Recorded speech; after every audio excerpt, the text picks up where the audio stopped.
Afternoon, my name is Ryan. In this video I'm going to be sharing one of my favourite tips on using a rafter square and circular saw to achieve perfectly straight and accurate cuts every single time. Let's crack on. Okay, so nice basic tip to start off with. Being totally honest, you've probably seen this on YouTube before, but it's one of those tips that's so handy, comes in useful so often. I just thought there's nothing better I could do for my first video. So basically, you mark off your piece of timber as you normally would. I'm just going to take a 200mm off the end of this scrap piece as an example. So make your mark. Use your square then to put the line all the way across, using this lip on the edge of the saw just to grip the side of the timber there, and that'll give you a line a perfect 90 degrees across the grain then, so that you can have an accurate cut line as possible. So we'll just mark that there.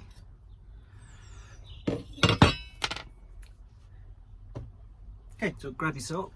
You want to make sure you line the guide on the front of the saw there. See the little cut-out notches. Line that up as you normally would for any cut.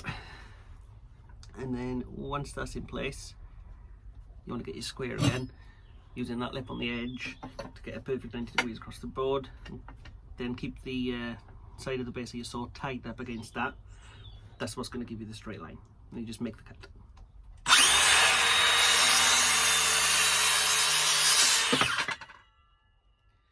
There we go. So put that down.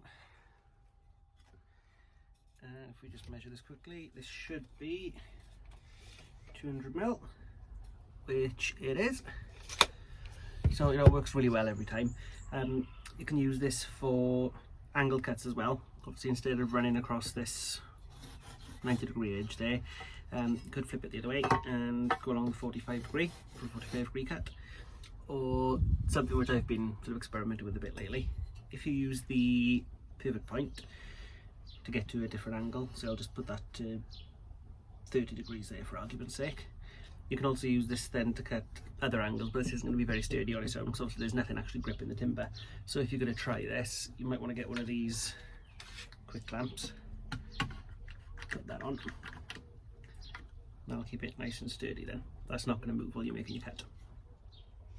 So there we are, nice basic one to start off with. Like I said, you've probably seen it on YouTube at some point before, or seen somebody in real life do it.